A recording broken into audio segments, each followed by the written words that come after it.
And I was 30 years then, and I felt breast cancer was for people who were advanced in age, and so it never crossed my mind. Unfortunately, I never paid attention to breast cancer awareness, so I should say that it never crossed my mind that it could have even been breast cancer. I mean, that painful lump there could have been. At the initial stages, it never crossed my mind. And so, because I just weighed my last baby, I believed it was part of the post-weaning effect and all that. So we don't take that boost when we see like symptoms like I had. It took me 3 months, 3 whole months before I reported to the hospital. Ask me what I was doing within those 3 months. What were you doing? Self-medication. Using what? You don't want to know. And I used a lot of anointing oil, because yes, I'm a believer. When I was applying all those first 1,000, it wasn't going. I felt like, no, this could be spiritual. People, today if you see me here, basically talking about Breast Society of Ghana. Guys, I am in Ghana today, and I am actually supporting a very, very important campaign, and the campaign is about breast cancer awareness. I am not just going to be talking about it, okay? I want you to start to think about it in terms of re-breaking the stereotypes about all these experiences. But apart from that, I've actually got somebody who is a living testimony. Hallelujah to those who believe in the Most High. Telling us about her journey. And if you definitely have the opportunity to link up with her, if that has been your story and you want us to be able to talk about it further, please make sure you get in touch with us. People, my name is Nana Yase. We believe in talking about our own experiences as black people. Globally, I managed to find myself in Ghana, and guess the charity that I am supporting, Breast Society of Ghana, and Gina has got her own charity that we'll be talking about. Whilst you listen to Gina's story, what we are asking of you today is to be able to contribute financially to support other survivors whose Gina's charity continues to support. So we will put the details at the end of this video. Today, I am fortunate enough, I've had the opportunity to be granted the interview by Gina. Gina's story is something that will definitely warm your heart, okay? And whilst we are talking about the heart, there are very, very important things that goes around the heart. I will leave you in order for you to start to have your own guesses. Gina, thank you very much for this opportunity and for talking to us. Tell us a little bit about yourself. Who is Gina? So the full name is Georgina Kumajaga. 37 years. Don't talk about your age. Don't talk about your age. You don't look it. Go ahead. You've already said that. And I'm a mother. I'm a wife. I'm a counselor, a certified counselor. I'm the executive secretary for Breast Society of Ghana and the founder of Flames of Hope Foundation. I'm also a patient navigator at the breast care unit of Kolobo Teaching Hospital. Okay. And the question is, why did you decide to go down that line in terms of supporting patients experiencing maybe breast cancer journeys? Why did you make that decision? In 1997, a painful lump changed the course of my life. It was in my right breast. I ignored it for days because I thought it was usual, and so the pain persisted. I reported to the hospital after 3 months. And after some series of misdiagnoses and dismissals, I was eventually diagnosed with breast cancer in 2018 after 2 biopsies. Okay. And I must say it was a very devastating journey for me. I was very young then, 31 years. I thought I just started my life, and breast cancer, fighting for my life against breast cancer wasn't part of it at all. And when I was diagnosed, I didn't know I had a chance to live, because down here, before I was diagnosed, I also believed that it was incurable. I believed that once you are diagnosed, it was a death sentence. And so it was difficult for me to accept the reality. But then I had a very long conversation with my doctor. I wanted to know where I actually stand. And he explained to me that the kind of cancer I was diagnosed with then was a good kind of cancer. Okay. Meaning it was curable. It had not spread to other part of the body, and that gave me a lot of chance to survive. And he he gave me an idea the kind of treatment that I may have to go through in order to survive. So he told me that the prerequisite to my survival was the early detection, that I came to the hospital at least in some good time, and the fact that if I should adhere to the treatment plans, I should be fine. But talking about chemotherapy, radiotherapy, hormonal therapy and all that really scared me, because about that time I was reading a lot about cancer in general and the treatment options, and none of them sounded friendly. Okay. And so he telling me I may have to have surgery and all that really scared me. I told him I would rather go for alternative medication. Okay. And he asked me what, and I said, oh, I know a man that talks about food, diet, like I will just change my diet and I'll be fine. So he just showed me a picture, 2 pictures of a woman who came, very good case. If you see the breast, you will not even tell that it had a problem, but now it had cancer. And the other picture showed how she came back after attempting alternative treatment that didn't work for her. I had a change of mind that very moment, and fortunately for me, I initially had my breast conserved. And can I jump in, please? What exactly do you mean by you had your breast conserved? What does that mean? So breast conservation meant that, in my case, meant that I needed surgery to have the cancerous lump removed. But then I didn't lose the whole breast. Okay. They had, they call it lumpectomy or wide local excision, technically. So the lump and the margins around the lump was removed, and I still had my breast conserved. I didn't lose my whole breast, as we believe that the moment you are diagnosed with breast cancer, you are definitely going to lose your breast. Like, you are definitely going to have surgery, the mastectomy, but it's not always the case. There are times that they can have the breast conserved. You wouldn't have to lose it all. But unfortunately, after that first surgery, which is the wide local excision, I was referred to the main hospital, which is Kolebu. And I think before it got to my turn to see the oncologist, the conserved breast started discharging blood. Okay. And so, although initially they felt I might not need chemotherapy because of the bloody discharge, they considered chemotherapy as one of my treatment options. So I had 6 cycles of chemotherapy, very, very tough journey for me. I survived that, but unfortunately that did not resolve the discharge. I had to do further investigation, cytology of the discharge, and then CT scan of the breast, and when the result came, there was still signs of cancer in the breast. So I had to go back to the theater again to have the whole breast removed this time. Yeah, so I must say that through it all, I felt I've been strong. I was strong from the day I was diagnosed. I was strong when I had to even go through chemotherapy. But when I had to accept that I was going back to the theater again, it was very tough for me. Not because... Let me jump in. And Gina, thank you very much, for sharing. I know I'm not the first person that you are speaking to about your journey. But the reason why I wanted to jump in is, in our culture, when we hear things about cancer, it's a big no-no. I'm not going to talk about it. When we hear things about just go and find out, I'm not going to talk about, yeah, I'll be fine. Equally, people may be saying, yeah, most people believe, or some people believe in God.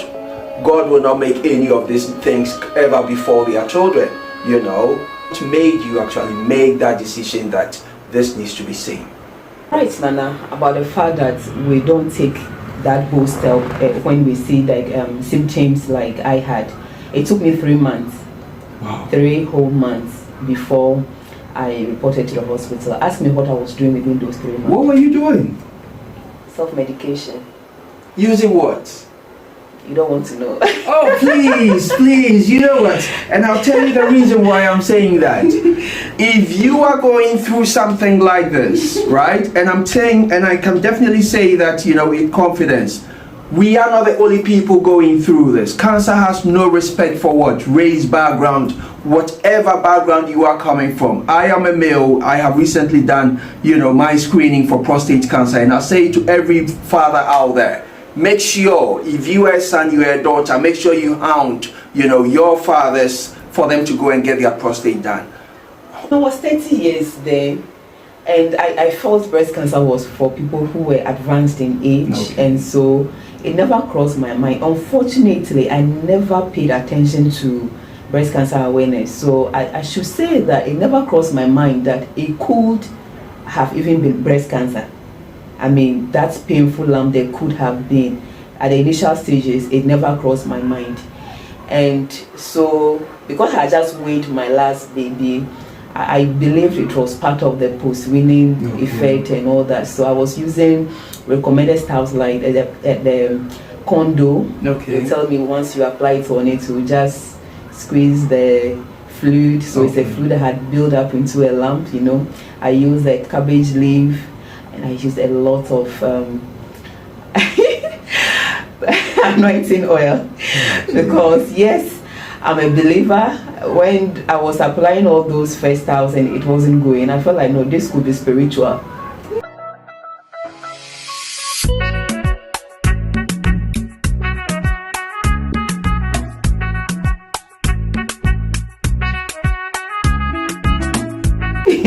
Wow. So I was praying, hoping that the pain will resolve, the lump would just vanish, but it didn't. Wow. It didn't. So I think between October 2017 and all the way to December that year, I was just at home doing self-medication until we entered 2018. I realized that no, I mean, the pain was even more severe. The lump was growing bigger, so big that the breast was looking deformed. You don't need to even touch it now to know that there is something in there. You could see the swell. Where was Daddy? Where was Daddy in all this? I think he was around, and he was taking my word for it that it was nothing serious. Though I was in pain, I wasn't acting like I was in pain. So I must say that me going to the hospital, he actually convinced me that I've done everything I could do as a layman. Once it's not working, he thought it was best I reported to the hospital. So he drove me to the first clinic I went to that day. Wow. And he was with me. They repeated the ultrasound scan several times because I think the doctor was suspecting something, and the ultrasound was also giving a different report. Okay. So it was something he said when I was leaving that prompted me to go online to read more on symptoms and indications of breast cancer. So he told me that, well, it is nothing to be concerned about, but then I should go. He gave me an antibiotic, or he said it looked like an infection. So 3 months I should come back, but within that 3 months I should look out for further symptoms. So he mentioned discharge, changing skin texture, color, beyond the lump. And so when I got home, I went online, I googled symptoms of breast cancer, or and then I was like indication of lump in breast, and then breast cancer popped up. I panicked. I think that was a turning point for me. I could not sleep because I was like, what if it is breast cancer and I've been joking with it all this month? So I didn't wait for the 3 months to come. I sought a second opinion. I just walked into the doctor's office and I said, see, I suspect I have breast cancer. Please, beyond ultrasound scan, because I've done this not too long ago, I want you to do any available test that is there to prove that it is breast cancer or otherwise.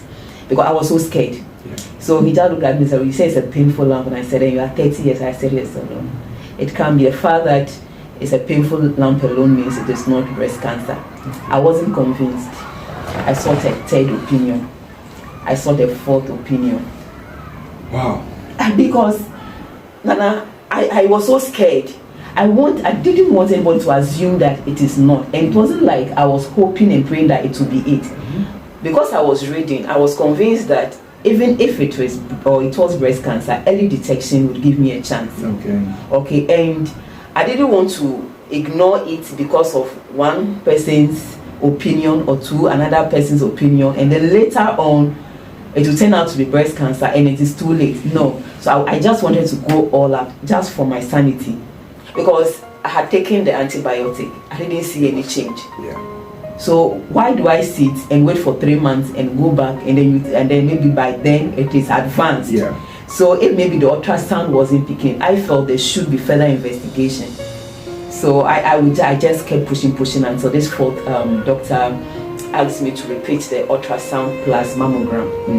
The ultrasound picked the cancer, like the symptom, but the mammogram didn't pick anything. So he asked me to do biopsy, where pieces of the lump there was taken to the pathologist to look into it. All this while you pray, as a believer like me, I was praying, hoping that the result would come, because I was convinced that biopsy was going to give me a reliable feedback as to exactly what is in there. So after that, if it's still benign, it's not cancer, then I know that now I can go back and enjoy my life. I mean, continue my life, But then the result came, and yes, it wasn't cancer. I was excited. I got home very, very happy. I was supposed to return in like a week for him to remove the lump, because he told me he had to. So the whole lump will be removed and sent back to the pathologist, though it wasn't cancer. 3 days after I left him, I received a call from him. He said I had to come back for the biopsy to be repeated. Doc, why? He said for some strange reason he's not comfortable. Hey! He's just not comfortable with the first Is it because our people were following your... Hey, my people! Was anybody aware of what was going on? What were you telling people? Nana, before I even went to the hospital, or even before I told anybody that there was something wrong with me, I had a school I was running. We had just finished a Thursday prayer session. Then one of the staff members asked me to step into a circle they had formed, that she was seeing premature death around me. So they needed to pray for me. I know there was pain in my breast, but I never even communicated it to anybody. My husband then wasn't aware. It was a pain I was ignoring. And so we prayed. It was a Thursday. Monday when we came back, she said the pain, I'm feeling pain somewhere, and that it is the enemy that has thrown something into my body, and it was meant to kill me, but I wouldn't know what it was until it kills me.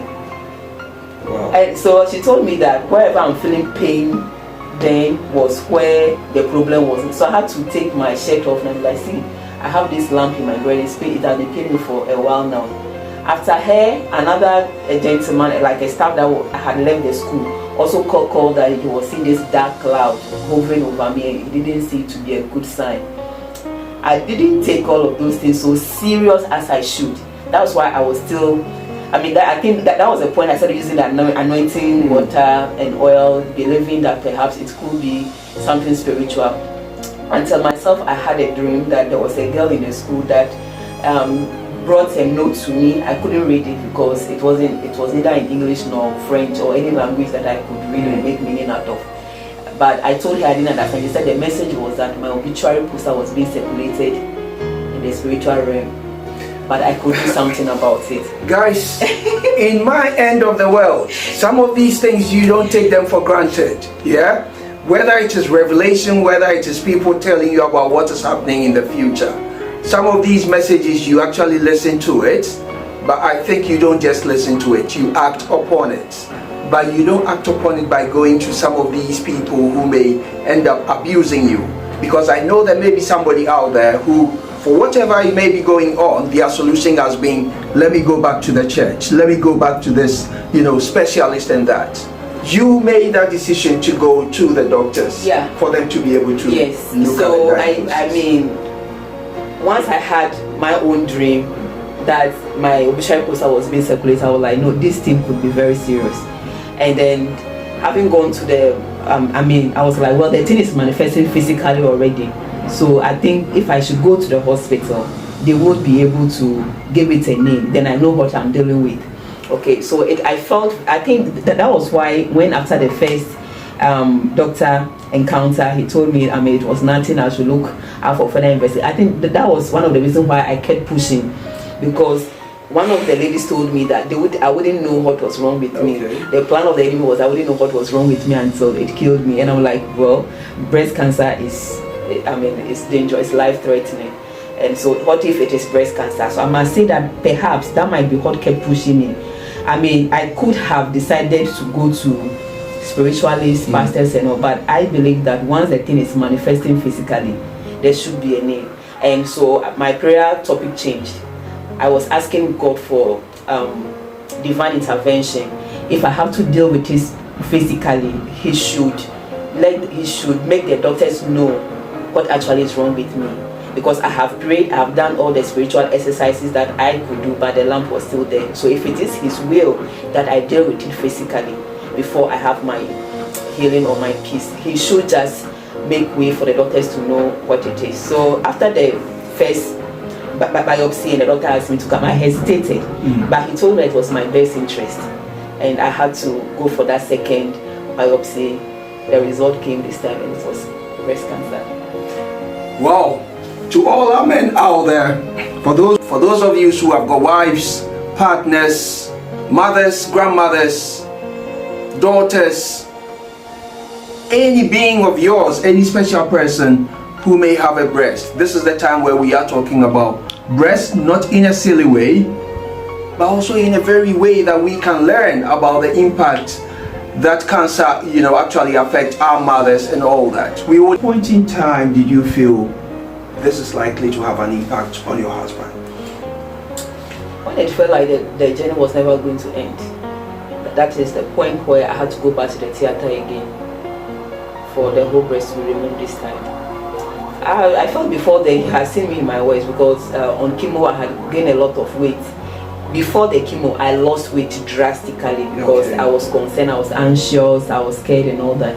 And then once I was put on chemo, I gained weight significantly, and my hair was gone. So I thought that was it. I lost my hair doing chemotherapy.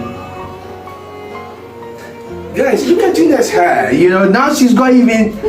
Wow, you've got your. Oh my days, your hair was gone. Yeah, totally. I lost it all, and so I thought that was the best, the worst of me he was going to see. And then now I had to go and have the whole breast removed. It was very devastating for me, but then he gave me the necessary support, because though I couldn't bring the news home immediately, I had to process it. I needed to accept it myself. I needed to brace myself up for questions from them. The moment I told him, I know he wasn't so excited about the fact I was going back to the theater. It wasn't about me losing my breast. He was more concerned about when this whole thing was going to end, because he thought I was going through so much pain and it needed to end at a point. And going back to the theater was a very, very difficult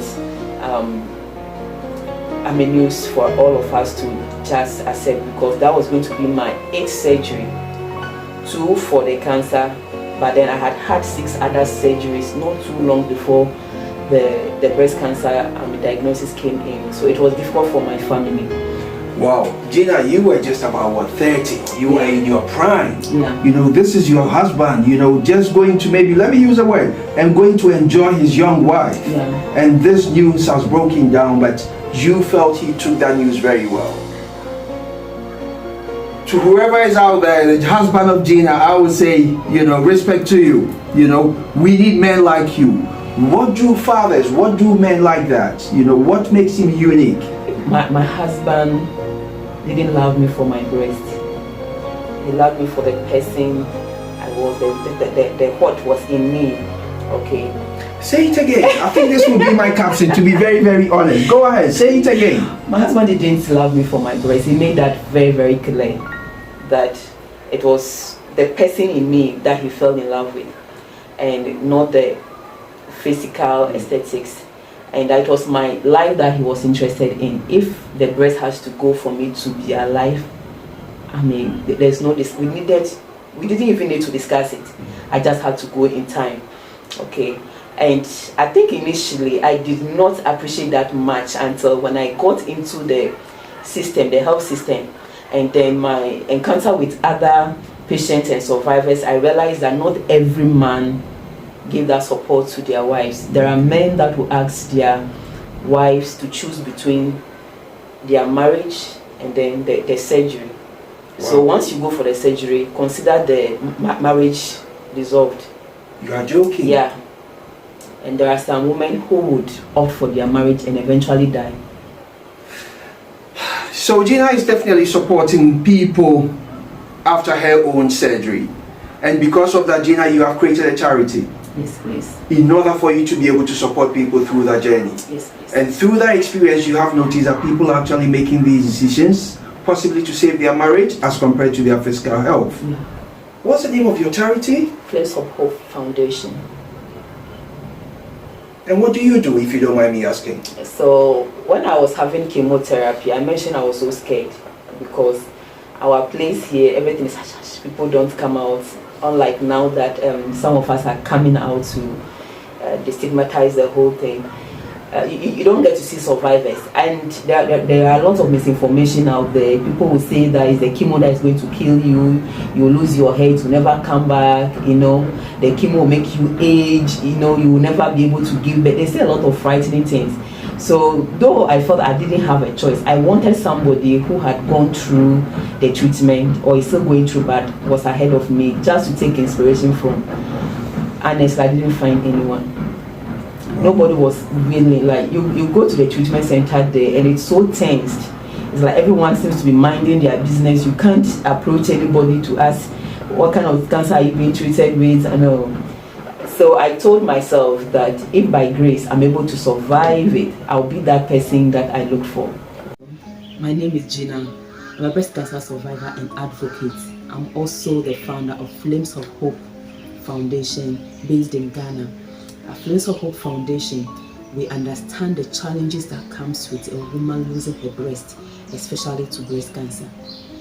Being diagnosed with breast cancer is traumatizing, and to have surgery and have no idea what to put in there to be able to step out as a normal woman is even more traumatizing. For the average woman who cannot afford reconstruction or afford to buy artificial silicone breast, often will resort to using rags, napkins, things that do not guarantee any balance or security. Often the self-confidence and esteem and self-esteem of these women are affected. Many are unable to go for social gatherings because they know life is not the same again. Some will rather decide not to have a surgery in the first place because they have no hope or clue as to how to be able to cope after surgery, and therefore often end up dying. This is a reality on the ground. That is why since 2019, Flames of Hope have been endeavoring relentlessly to bridge this gap. This is what we are offering so far. It comes like this. You give it out in pair. It comes with a ball and then extra fiber. This is how we package it, and it is free. It costs approximately $4 to produce and package this, and we can only sustain doing this with the support of philanthropists, corporate organizations, and all stakeholders who appreciate what it takes for a woman to survive breast cancer in a place where you basically will have to foot every bill that comes with your treatment. We cannot do this without you, and we'll be counting on you. So we put smile on the face of the woman who gallantly survived breast cancer here in Ghana. Thank you. Wow. So just after my second surgery, which was a mastectomy, I told the doctors when I was being discharged that I was going to come back, not as a patient but as a partner. Wow. To help in the fight. People, that's basically the reason why we set up this channel, so that we can bring people on who are living the kind of lives, the kind of experiences that maybe you and I may find it a bit difficult to speak to, to feel confident to talk about it. And lo and behold, today we have found Gina, who has lived, maybe we may call her what? A breast cancer survivor? Yeah, a champion, whatever the connotation is. We want people to be able to find somebody like Gina in order for them to be guided through whichever journey that they may be going through. Gina, if somebody is looking for you, in order for them to be able to discuss their journey, to be able to seek a bit of clarity as to what exactly may be going on for them, and equally being a female, how do they get hold of you? So I'm part of the Breast Society of Ghana now. I think during my voluntary works at the breast clinic at Kolebu, they discovered the impact I was making there. So they brought me on board, and so you can easily reach me on their website, through their website. Our contact numbers are there, Breast Society of Ghana. Our contact numbers are there, 055-999-4747. And that's also our helpline. So anybody that needs any assistance, emotional support, psychological support, informational support, I'm here. Gina is also a trained counselor as well, so she's not just going to give you the lived experience, but she would be able to help you to understand the possible impact, going through that journey may have on you as an individual. Gina, I am also looking at the context where in our society, you are not just living for yourself, your husband and your children. You have the likes of mother-in-laws, you have father-in-laws, you have the community that you are living with. You may even go to the hospital and not say to everybody what exactly you are going to the clinic for. How do you navigate that? It's very common here, where you see a woman who is not even able to disclose this to the children, all because of the stigma. In my case, I didn't let some people around me know, because I know they'll be more traumatized than I was, and I needed positive vibe, people who would give me that positive energy to be able to navigate myself through.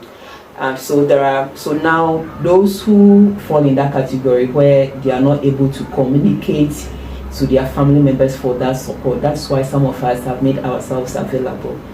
So now there's another organization that has made patient navigation, it's called Focus. So I am at Kolebu, the breast care unit, and there's another one at the radiotherapy unit, that's oncology, the main oncology unit, and then we have others all across the country, the teaching hospital. Okay. So all you need to do, you reach out and we'll be able to navigate you through the journey.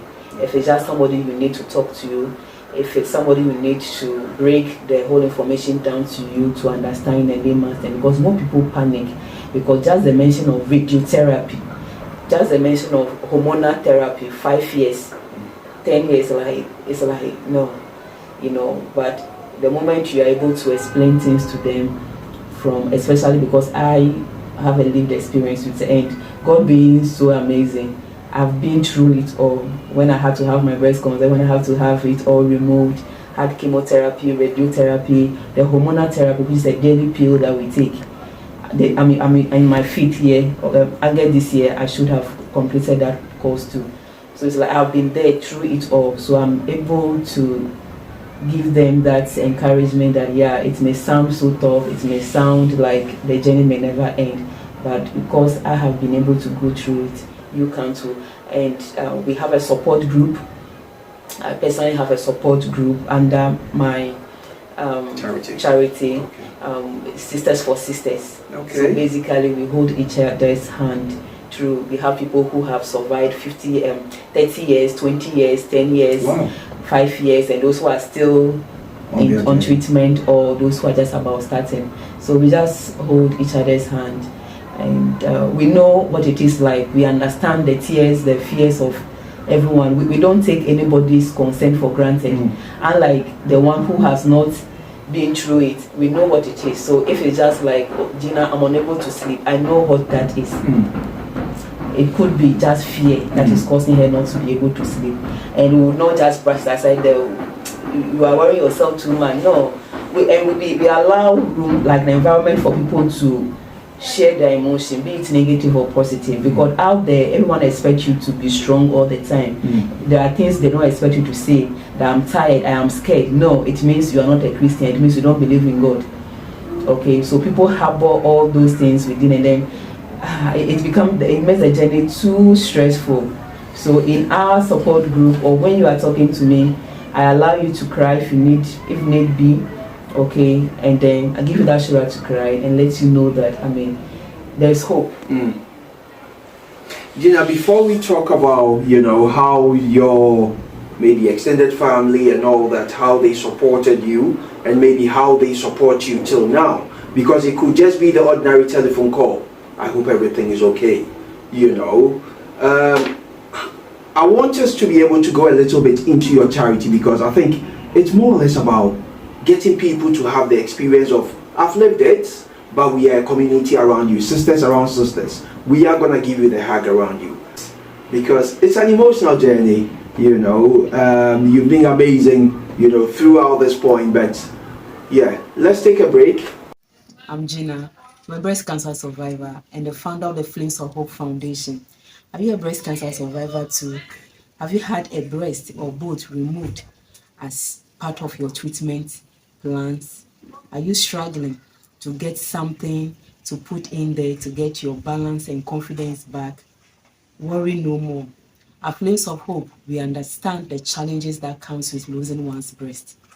That is why we have been making efforts since 2021 to ensure that we help you get your confidence, your security, and that stress-free life that you deserve after treatment.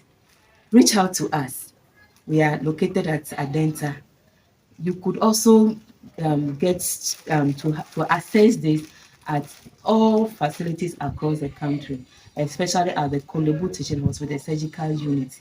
Wherever you are, just call us. We will ensure that we get this delivered to you. Together, we are conquering breast cancer. Never lose hope. Thank you. Interestingly, and I think I like that, you know, we've actually been able to see people walk through into Genius's office. And that is basically the reason why I felt, you know what, let's support such charities. Because somebody may ever say, I haven't got the money to go through all these chemo, you know, all these treatments.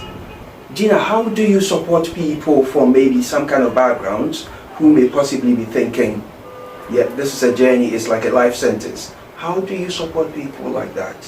I believe that everyone deserves a chance to survive this awful disease.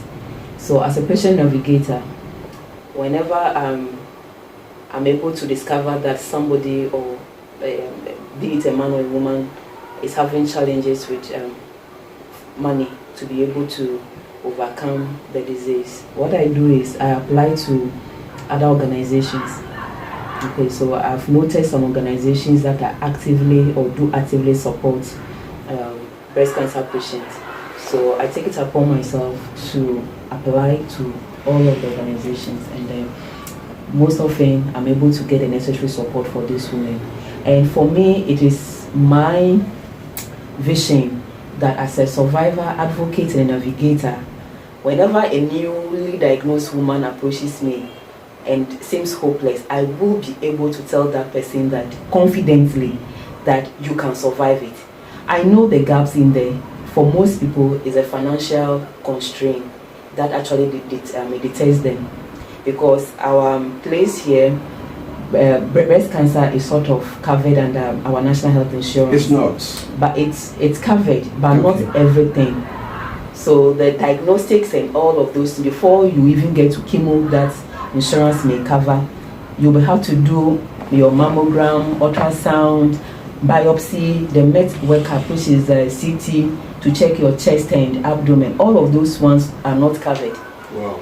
Okay, and averagely, before you get to where maybe insurance will support you, if you cannot afford, then that chemotherapy that insurance covers is basically useless for you. Okay, so for me, it is important for me that I'm able to identify their needs in time, and then I don't promise them the world, but I do my best. I go out of my way, especially if the person is young, below 50 years. I do everything. If they are given a chance to testify, they'll let you know that I don't sleep. I go that extra. Gina, let me interrupt you. Let me interrupt you. You know, going through your own journey, and now you've taken it upon yourself to support people. What gives you that drive? At the end of the day, you need to focus on yourself, you know. So what gives you that drive to continue to want to support people going through that journey? I believe it's a purpose God has defined for me for my life. So I get that fulfillment. When I started the voluntary work, where I just go and then like face of survivorship, I realized that when people are crying, when they are newly diagnosed and they are that devastated, crying. They tell them that they showed me that, look at your sister here, she's gone through it, she's done the surgery. It's like they don't really believe. But when I take my dress off or my shirt, when they see my scars, you see that they feel relieved, like hopeful. And that was giving me so much fulfillment, that Father, I did not go through pain in vain. If what I went through would be a symbol of hope, if my scars will wipe somebody's tears, then this is something I want to devote the whole of my life to do.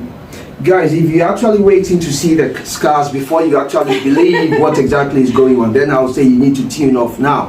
What it means is, if all of us have had mothers, have had partners, wives, children, it tells us when it comes to breast cancer, it doesn't wait for a particular age before it strikes. And it's about time we start to research, especially for our own, well-being, and especially for my people in my community, where we have certain things which we may say, yeah, this is a myth, this is something that we don't want to talk about. It's about time we start listening to such stories, then we are able to take active steps about it. Gina, what's been one of, give me an example of the myths that you've heard about breast cancer throughout your journey.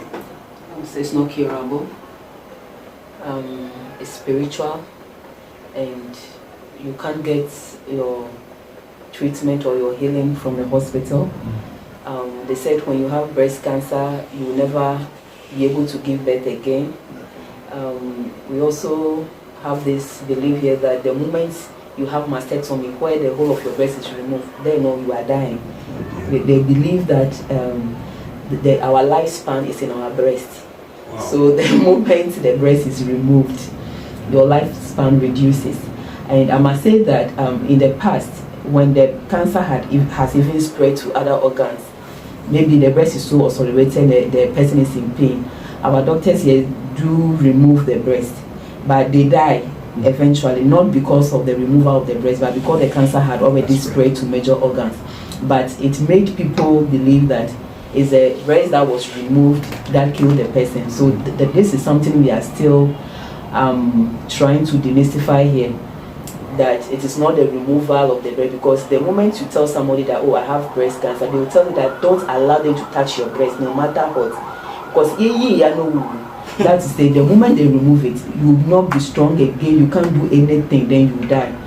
We also have this misconception here that when men suck the breast, it reduces the risk of breast cancer, which is not true. So you see men if you are a man out there and your wife or whoever you have is going through breast cancer, having the symptoms, would you rather want to continue to suck something that you have no clue of what is in there, or rather get it checked in order for you to know what exactly they may be going through and to get the pain, to be eliminated? Tell us about Gina. Actually, men sucking the breast in order for the lump to be what? Reduced?